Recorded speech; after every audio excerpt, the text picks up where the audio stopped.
Good morning.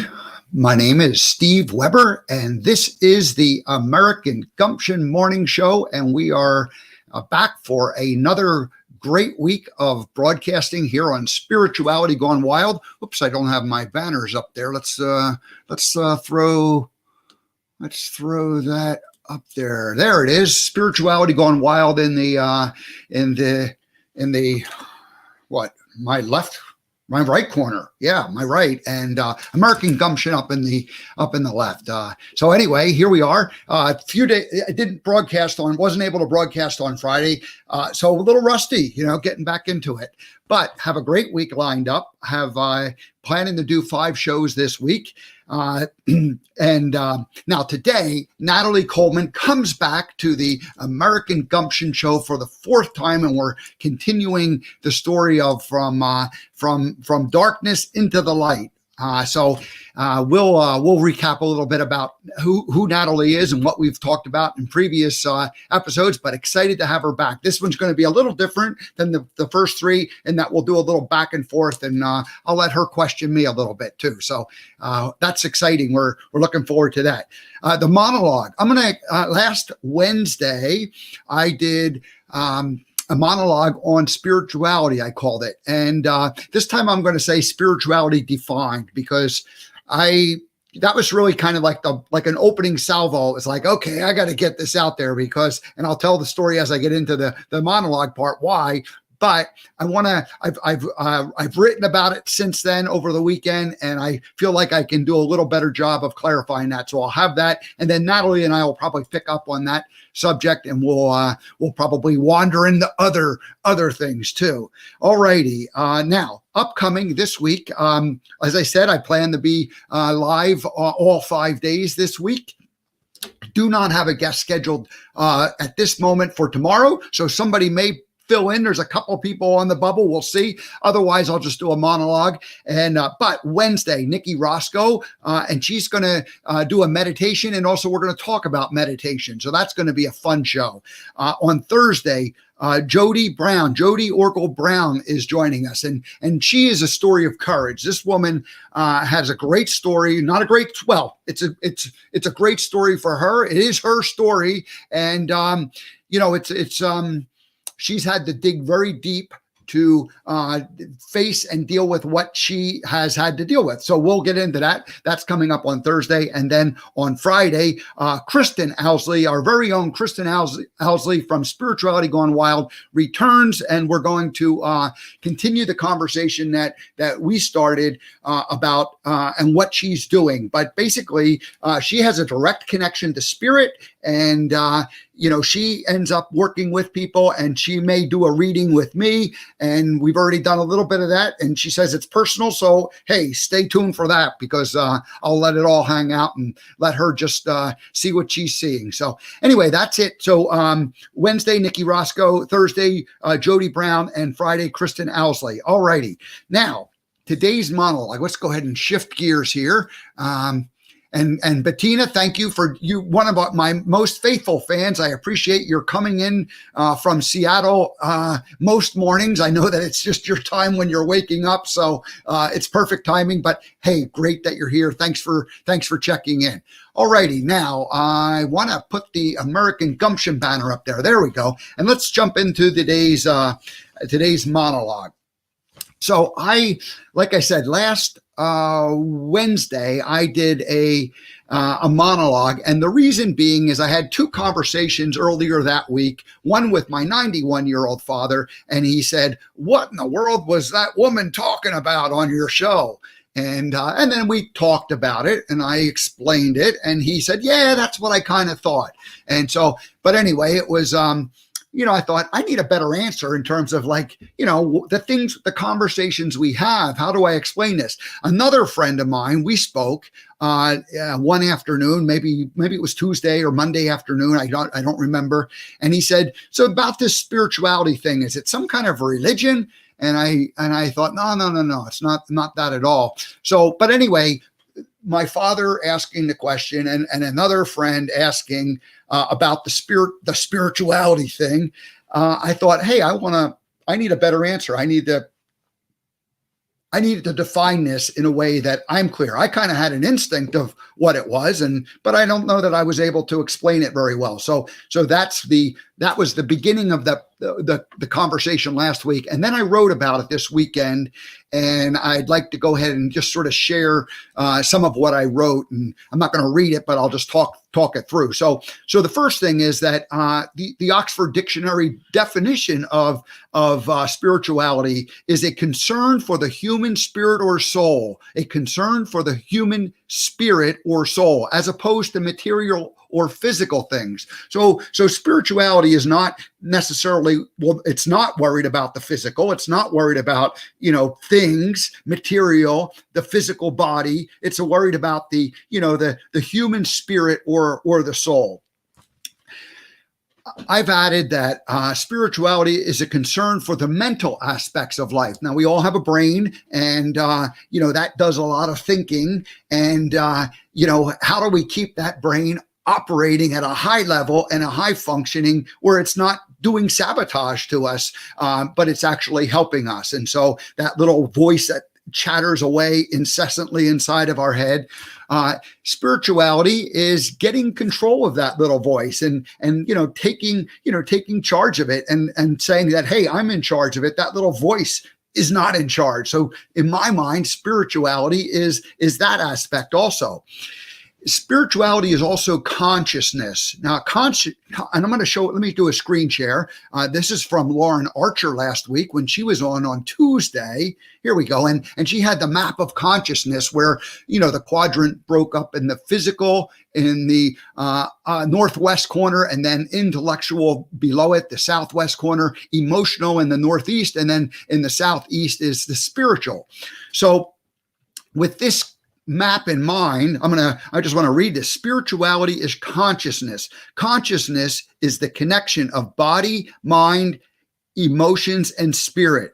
Now, the body, mind, and emotions emanate from the physical, and the spirit comes from the non-physical, or that inner dimension that we have. So if you look in the southeast corner, that's really where the spiritual side of it, and the other three come more from the physical. And you can see the spiritual and the physical are directly opposite corners. Now, the intellectual and the emotional, they kind of cross into that spiritual side too. But let's just, for the sake of this conversation, say that those three really are felt in the body. And then there's this other realm, this inner dimension. Now, historically, in religious terms, what was that spirit called? Well, God, heaven, the afterlife.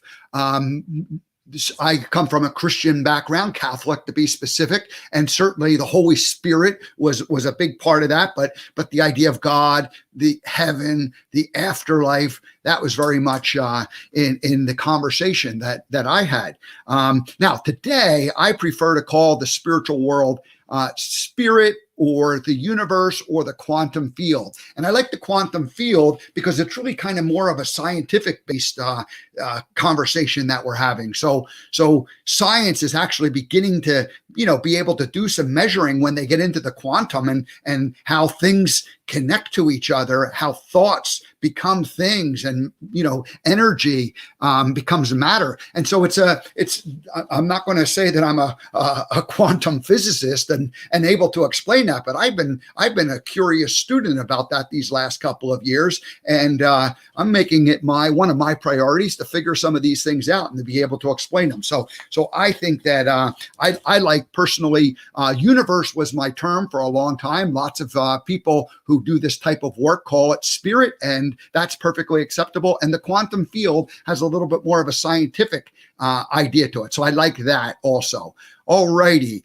Now, spirituality is also a connection of the physical world to the spiritual world. So if you talk about spirituality, how do we connect it? What's that portal that connects those things? And this is again from Lauren Archer's slides last week. And she says the heart is the portal between your internal and external worlds. And so the heart, and people who use the energy centers or the chakras, the three above the heart and the three below, and the three below are the more on the physical side, your the stomach, the reproductive organs, and then of course up on above we have the head, the brain, the throat area, the speaking. So anyway, the different energy centers, but the heart becomes that portal. So connecting. So for me, again, spirituality is the connection of the physical and that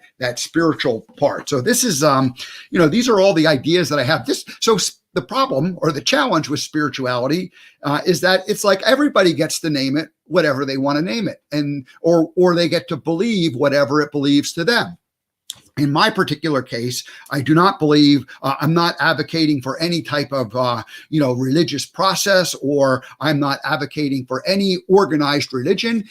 If those are the things that you practice, then that is wonderful. And, that's, and that is your spirituality. That becomes your, your belief system. And that's the belief system. I certainly came from the organized religions. And so I understand that, and I accept that and appreciate that, and think there's many, many good things about all of that.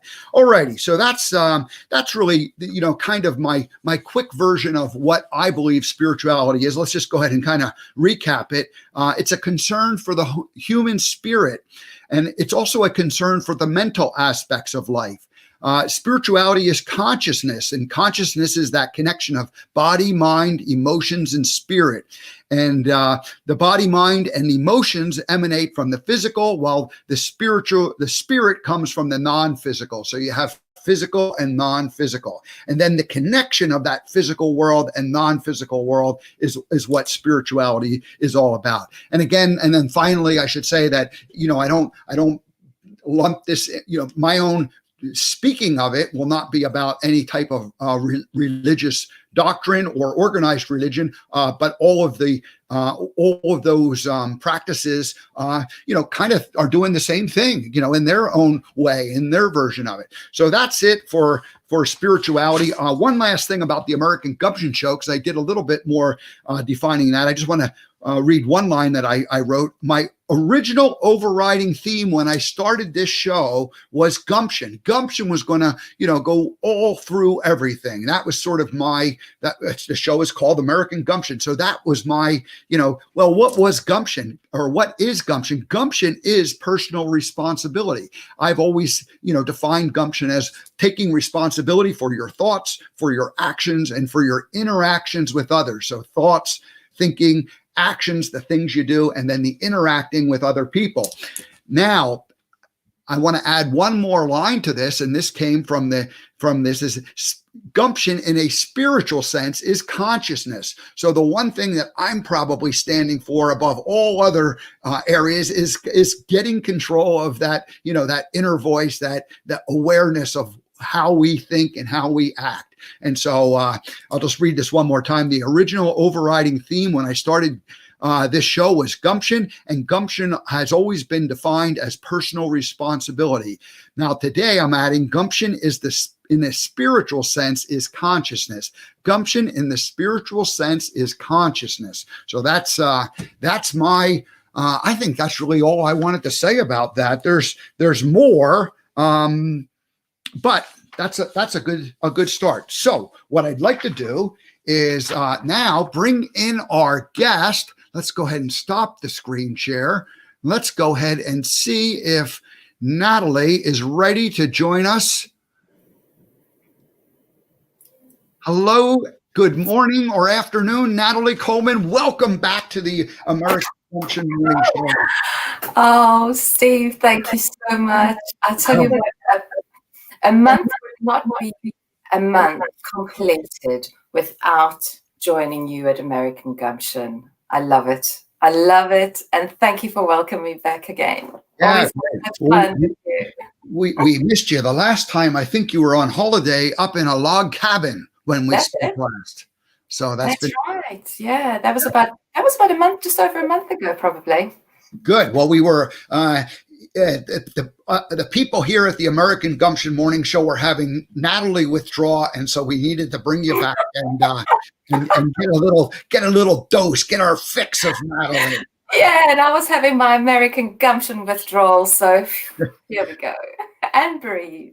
Good. Now, I This is your fourth time back. The first show we really we focused on you telling your whole story, and it wasn't it wasn't a pretty story, but it had to be told. It's a beautiful story now when we look back on it. But you had your dark night of the soul. You went through many years of addiction, and it kind of all culminated 4 years ago, went into rehab, and of course had a little bit of a failure at your first attempt. You were impersonating a somebody who had cleaned up their act, but then you actually somehow it caught on the second time through, and you went, okay, this is, and you probably had, I don't know, like some kind of a moment when I said, okay, this is it. I gotta make a change here. I gotta do something different.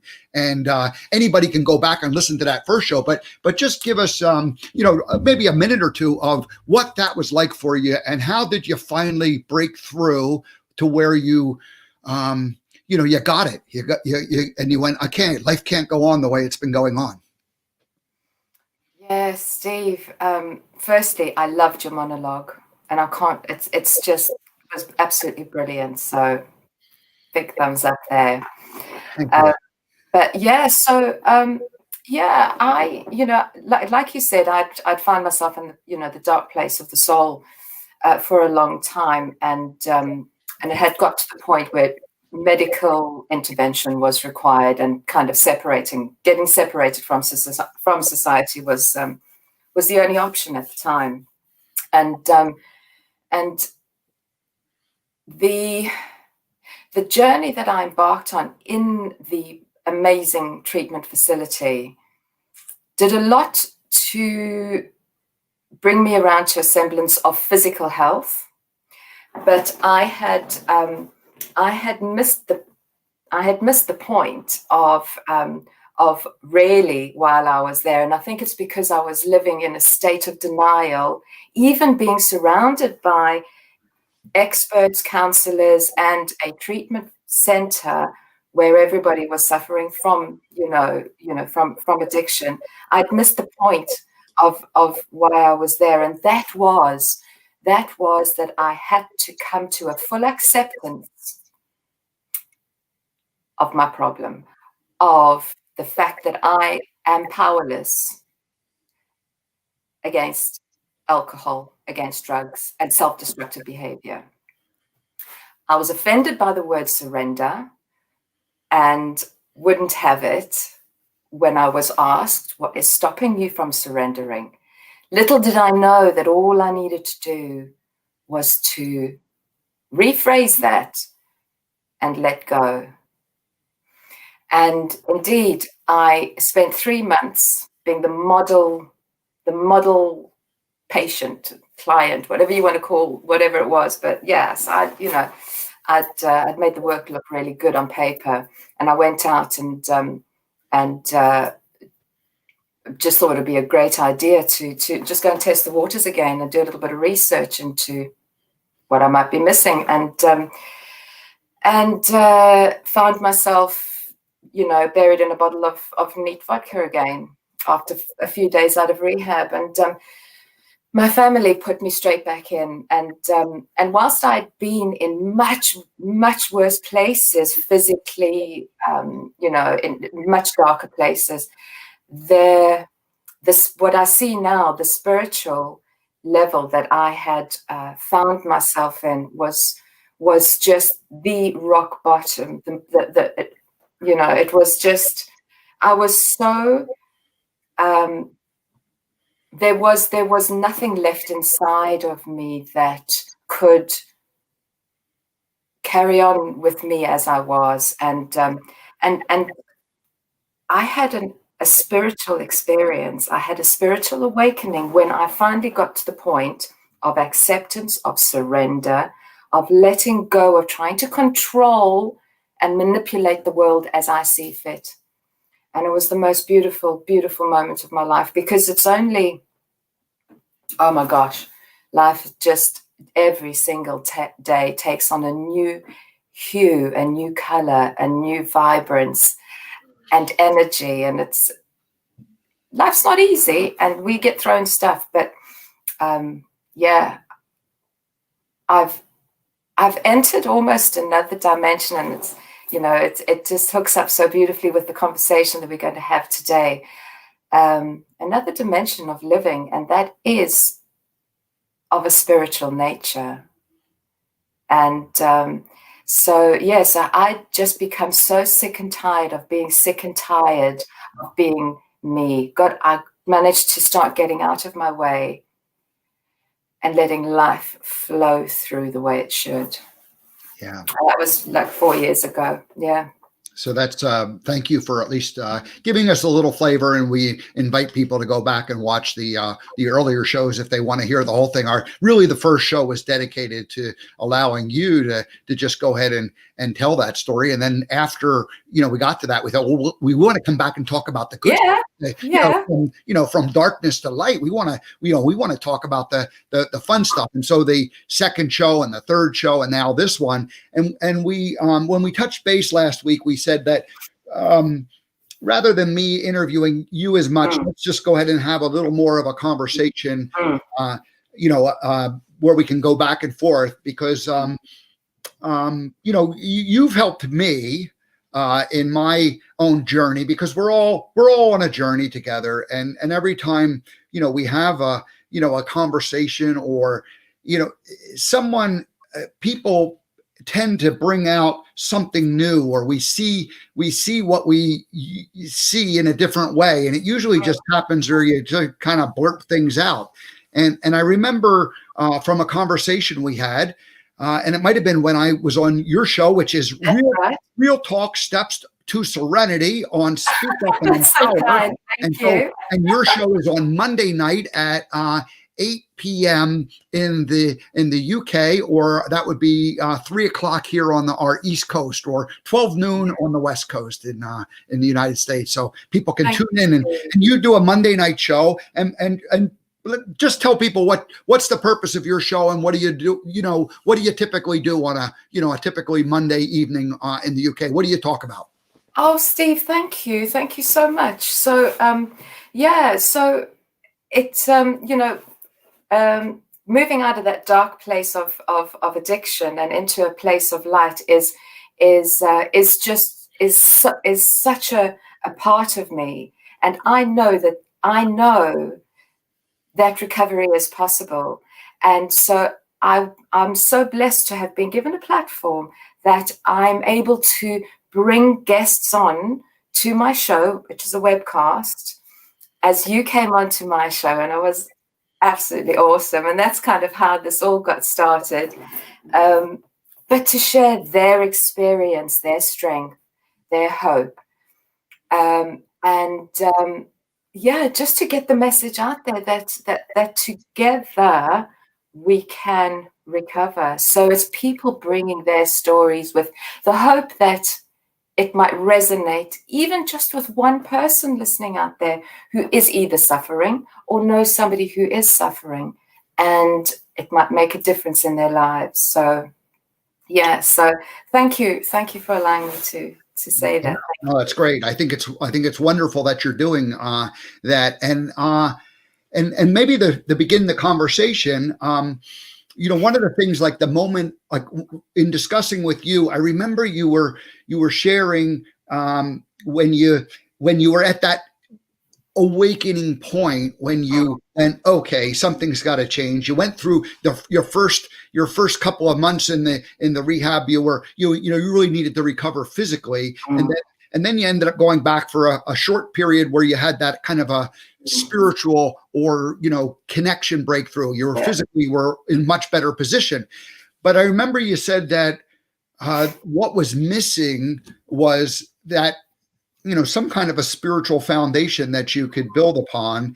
And so you not only had to go through the physical part, but you had to go through rebuilding your own spiritual life. And my guess, we all have some kind of a, as children, and from a family perspective, many of us end up with some type of a foundation. And did you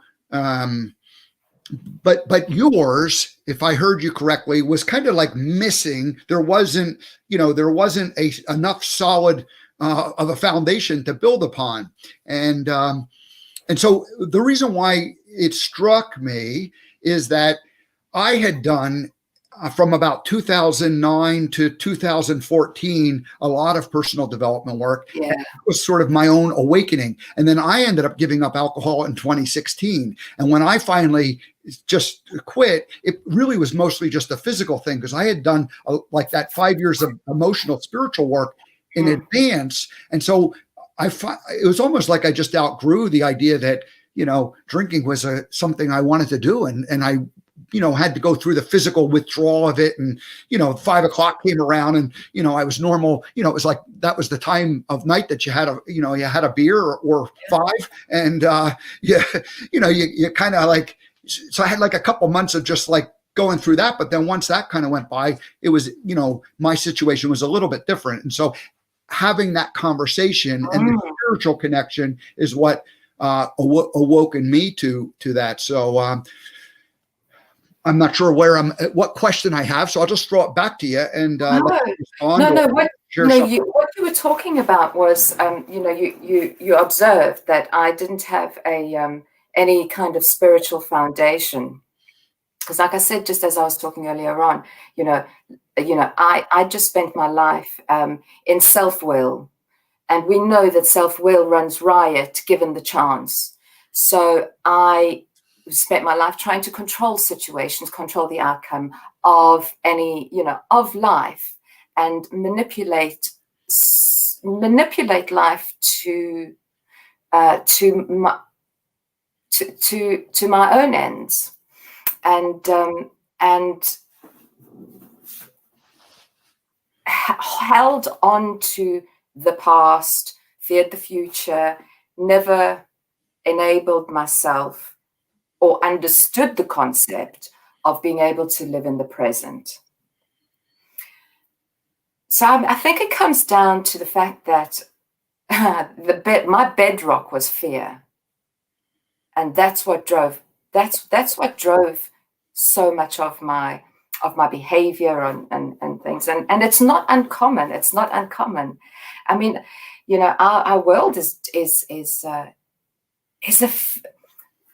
there is so much fear-based drive. This our media, our world is so fear-based, and I know that my life was that, because I couldn't accept the no, and I was just more concerned about what people thought of me.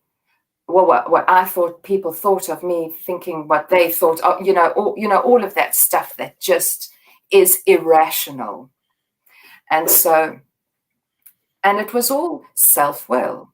And the opposite of self-will is, God's will.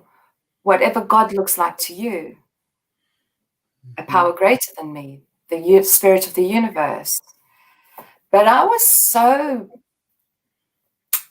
I would say, and I've said this before, I was downright mean and disrespectful of the concept of spirituality, because I couldn't control it, and quite frankly, couldn't touch it, feel it, manipulate it, so wouldn't have it.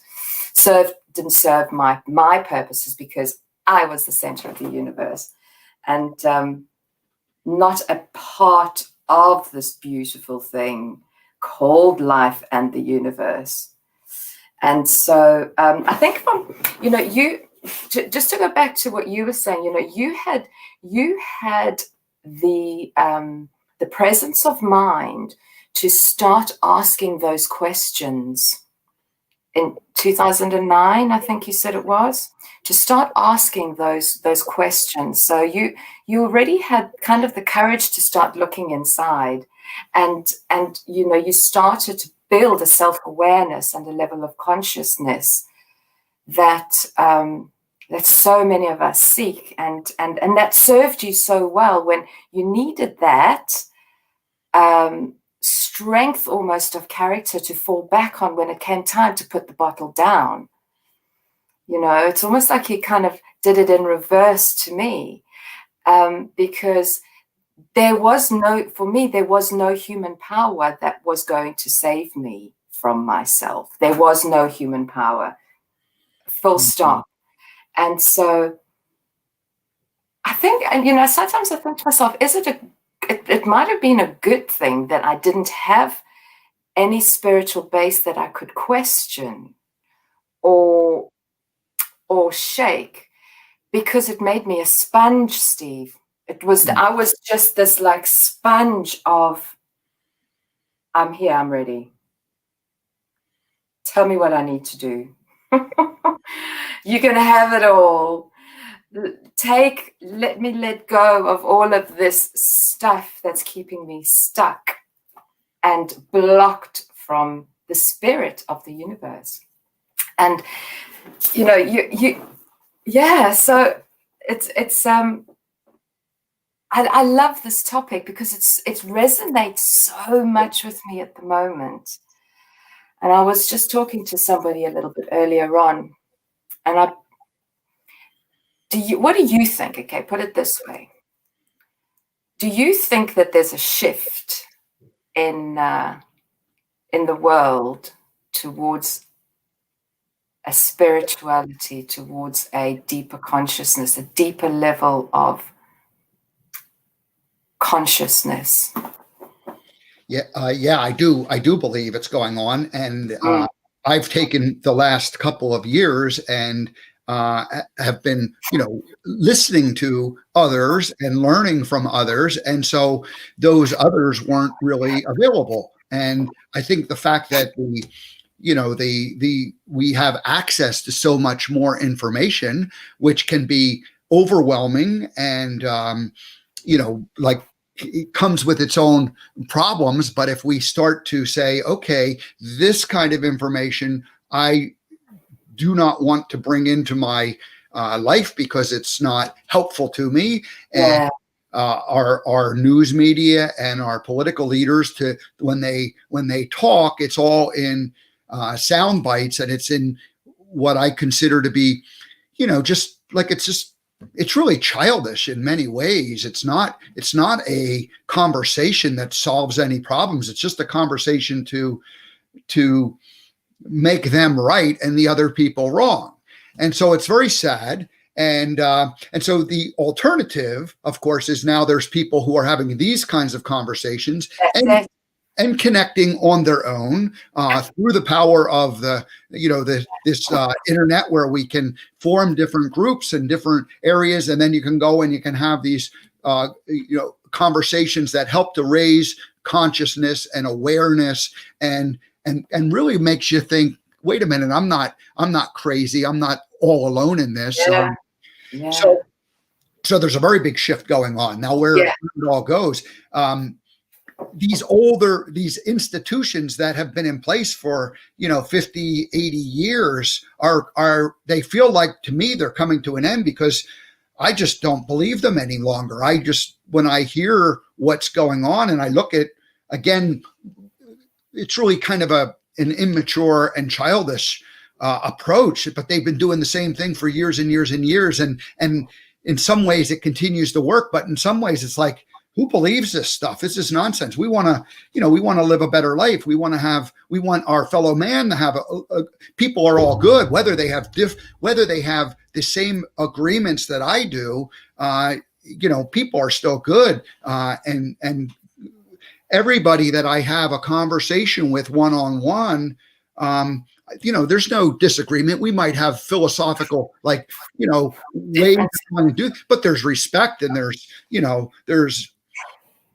even appreciation for it. And during the election week, I talked about, the two sides. It's like, there's like 5% at each end that we disagree on completely, but there's like 60 to 70% in the middle that, people all want to solve problems and do good things, and we want good things for the other person. So I think that there is a big shift going on.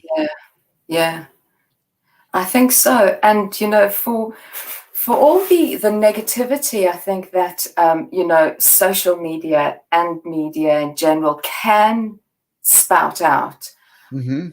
I believe that the goodness that can come out of technology, the internet, these platforms like yours. Mm-hmm. Oh my goodness! Can you just imagine how exponentially the that the purity of thought can expand? You know, because if you and I aim to have a life that's based on common good humanity, and our conversations, involve that, and we bring people in to have that conversation, and more people join that energy and that vibration, surely can only grow. And I think that maybe it's because I'm so technically inept, but seriously, but I just look at it and go, wow, using technology for this higher purpose almost. It's amazing, absolutely amazing. It's inspiring. I want to share, we have a couple of guests. Raquel Stewart says, you said it so beautifully. I'll assume that she was talking about what you said, but it could have been what I said. We don't know. And then, of course, Bettina checks in and she says, I found my path to spirituality through meditation and discovered how to vanish fear, false evidence appearing real. And through the power of practicing being present, she mentions Eckhart Tolle's book, Power of Now, that I have. That was one of the first books I read back in 2009. So there you go. Yeah, this is beautiful. Thank you, Bettina. Yeah. So good things happening. And again, here you are over in the UK, and Bettina is in the West Coast. I'm not sure where Raquel is, but it's like we're all being brought together through spirit and through the internet, through the power of technology. So it's just it's as if by magic. It's absolutely incredible. Absolutely incredible. I want to go back to what Bettina was saying about the power of now. There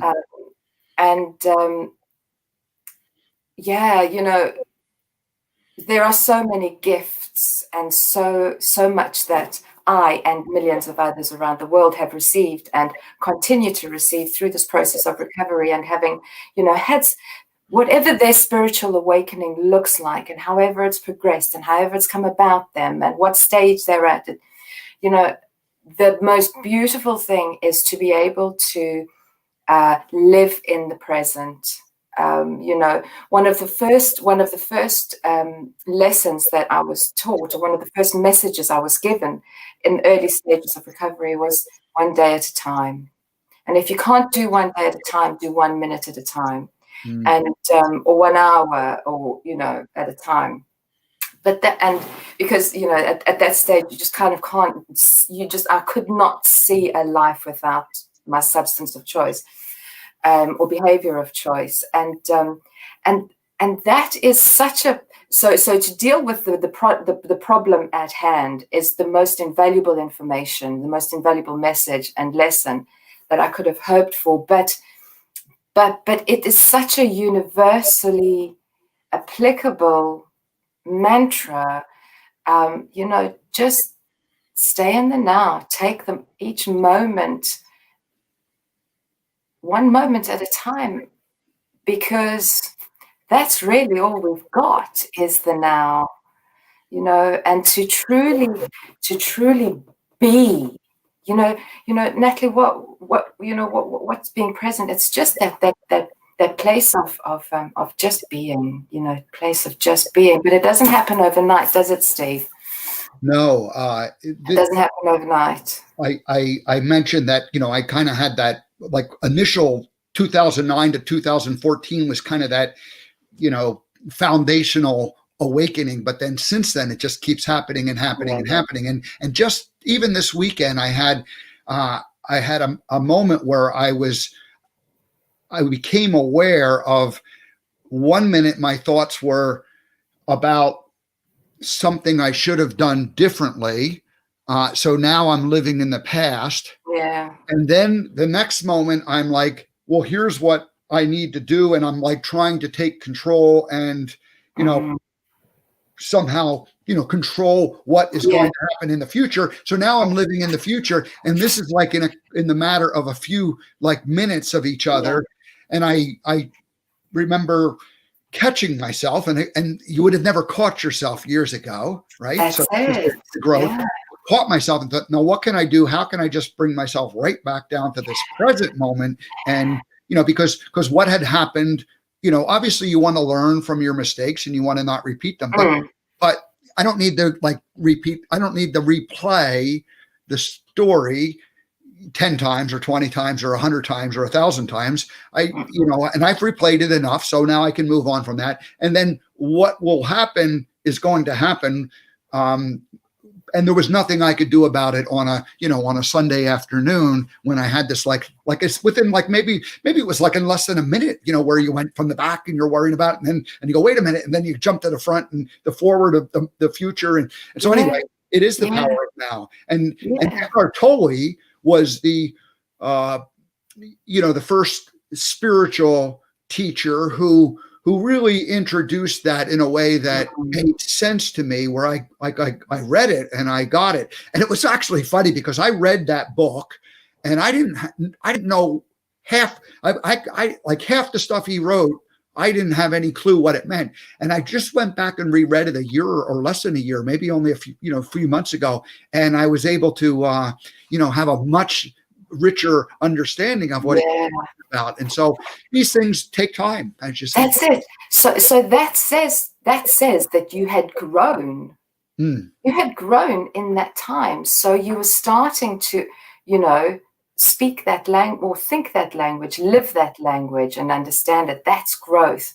And, I, as a child of 47, and I really do mean it, I am just beginning this beautiful life that I've been blessed to have. I'm almost like a child of 4 years old, a bit of a toddler finding my way in this new world, which is so exciting.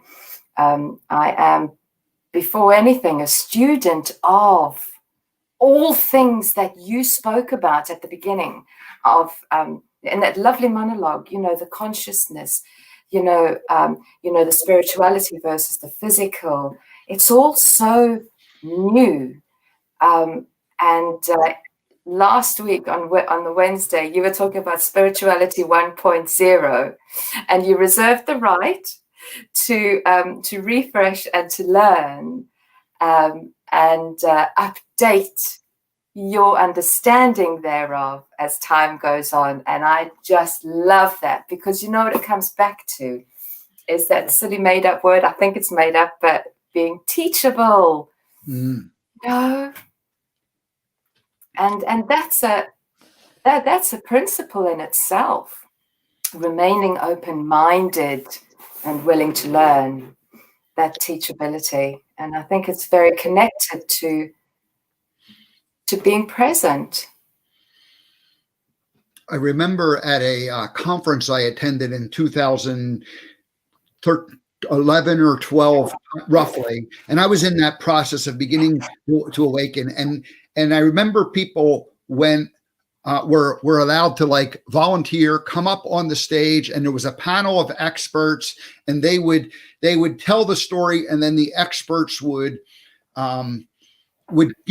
give them advice and critique them.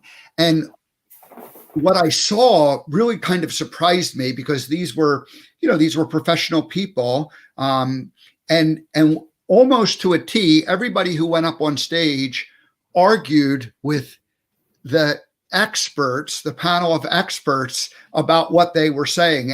And so I was hearing people, give suggestions.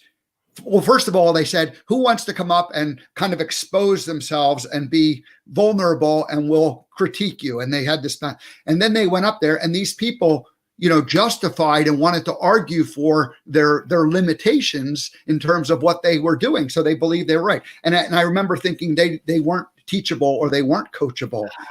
And it's human spirit. And it's not so much about them. It was really more like my own awakening, that we need to be like, let's not ask for advice and then, and then just, immediately disregard it. And it's human nature to want to not accept what others say about us. When someone holds the mirror up to us, it's not usually as pretty as it is if we're just standing in the mirror admiring ourselves without anybody telling the truth. Yeah. That mirror.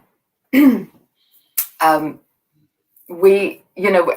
were asking. We spoke right at the beginning of this conversation about how I'd had that relapse after a few months in treatment. And I went back in, and I remember sitting in front of my amazing counselor at the time. I was a bit broken, and oh God, I was just I suppose so confused as to why I'd done this and everything. And I was sitting in her counselor's office. And I just looked at her and I just went, why? Why have I done this? And she just went, Natalie, pick up a mirror and take a look at it. Look in the mirror. And that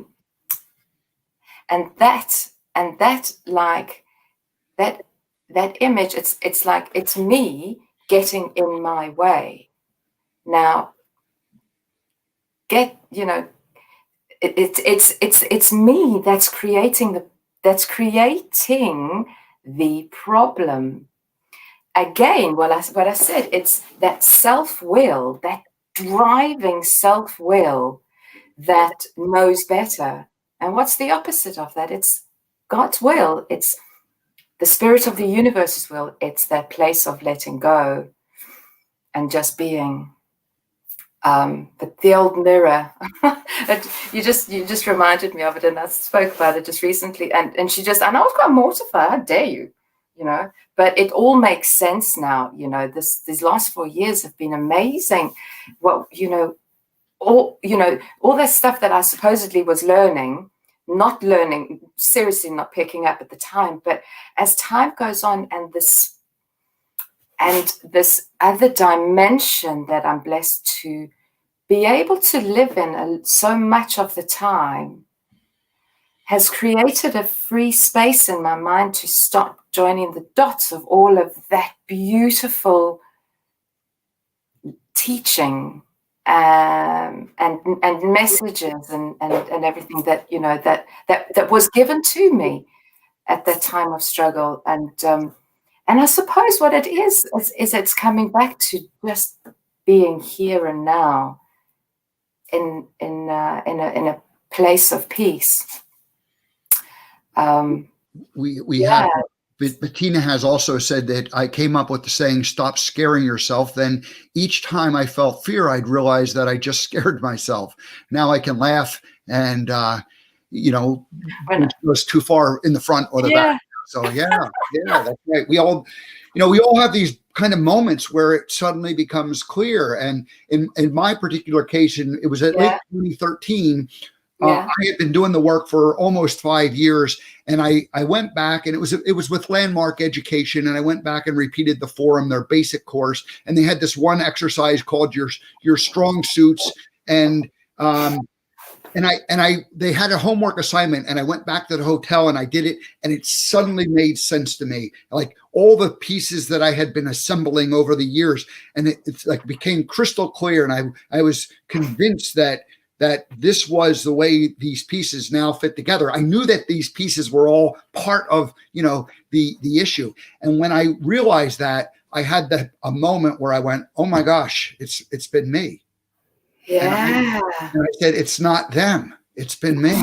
Yes. And that was the moment like where I, woke up, and there was a lot of joy about like kind of getting it. But there was also like a lot of, sadness because, I had held myself back, and I had, there were nice people along the way who I had hurt because of, but then you forgive and you go, okay, wait a minute. It was really a blind spot. It wasn't like I was purposely sabotaging my life and causing, stress or distress in other people's life. I was, I was human. And so then you forgive and you go, well, okay. So you accept that, okay, you made a mistake. And really it was a blind spot. You just didn't know, you didn't know what you didn't know. And so, learning to forgive oneself for not knowing what you didn't know. Now, once you know, then you can't, it's like that genie in the bottle. You can never put it back. Once you know, once you awaken. And so as I continue my own journey along this path, and it's funny because here it was last week. I'm like, I need to define spirituality. I need to get clear on what that means. And then I did that on Wednesday, and then on the weekend I wrote about it. And I needed to, get more clear because I just didn't, And so we have a belief. We think we know things, but then we just keep layering it or peeling back layers, and you just keep going deeper and deeper and deeper. And so then that's when real joy starts to happen, because each of these levels takes you to a new place and a new understanding. Totally. And it's about keeping an open mind all the way through, isn't it? Yeah. And putting aside prejudices, which I could never do before. I could never, prejudiced all the way, and appreciating and respecting whatever path it is, be it organized religion, be it, whatever it is, whatever path others have found that takes them to that place of peace, where it's quiet over here and the heart feels soft, respecting that. Because ultimately we all, I think, all we aspire to be is at peace and internally happy, surely. Mm-hmm. And just to respect how others get there. But peace, as the holidays to come, peace on earth, goodwill to men, or to women, peace on earth, goodwill to all. I mean, this is what we want. So all of our foundational teachings, whether they be, with the specific religion or the Bible or the Quran or some type of they all talk about the same thing in a different way. And so how do you find that for yourself, and how do you move forward?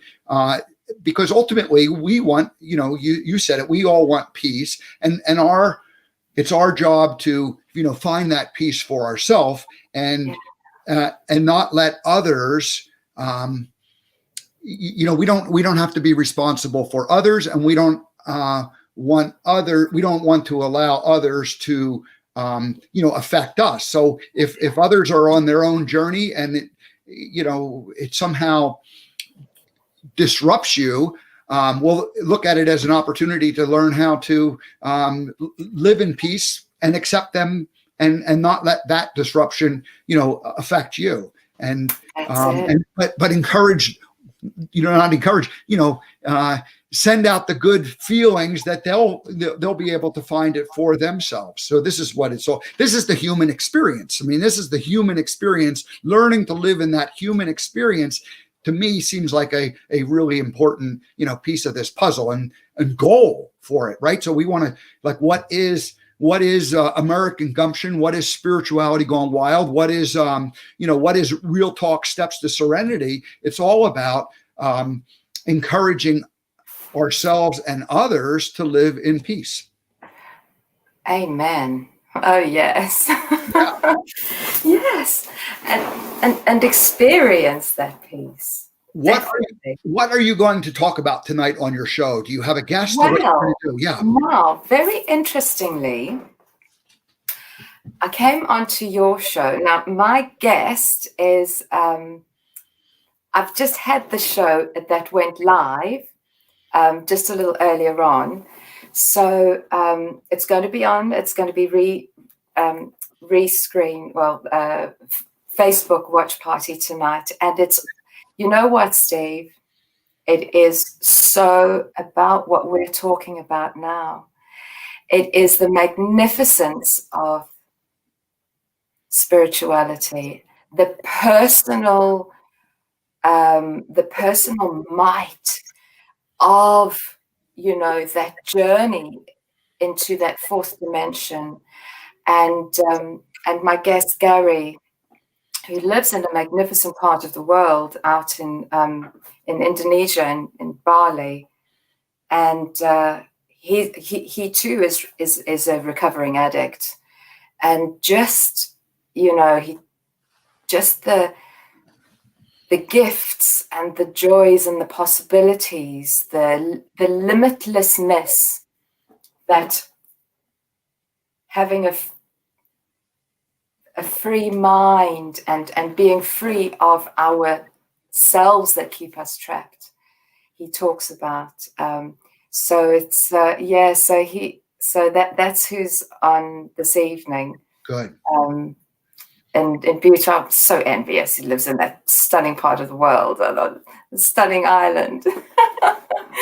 Worst places to be. So I just find it amazing. And this here, Steve, is the energy, the vibrations that are attracting each other. Because how's our conversation today, on the back of the conversation that you and I had last Wednesday, where you were talking, you were starting to investigate and get to the bottom of your understanding of spirituality for the talk that I had with, that we're having with Gary today, this conversation that we're having now, and so many other conversations right, that have been going on over the past week and this weekend around exactly this topic, this aspect. No, things are changing. Things are changing, as you mentioned.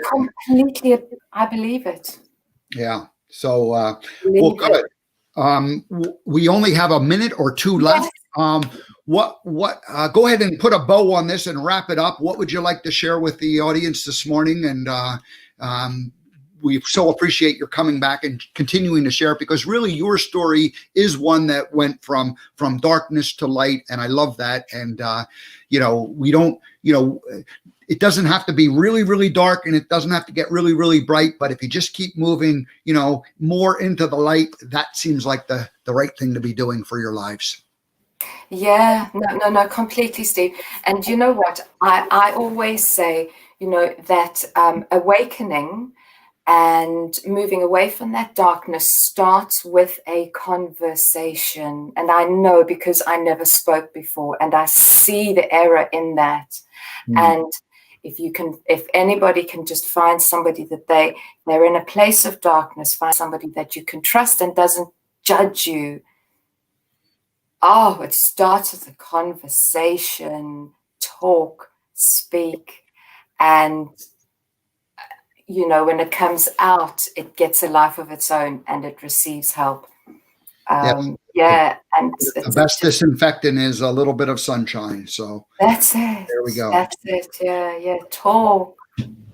Well, thank you, Natalie. It's right at the top of the hour, so let's go ahead and wrap up. Thank you for coming back. We'll find time for you to come back and continue this conversation. But I so appreciate you and what you're bringing to the world. And the easiest thing to do is just search for Natalie Coleman, Real Talk Steps to Serenity on Facebook, and then typically on 12 noon Pacific or 3 p.m. in the on the East Coast.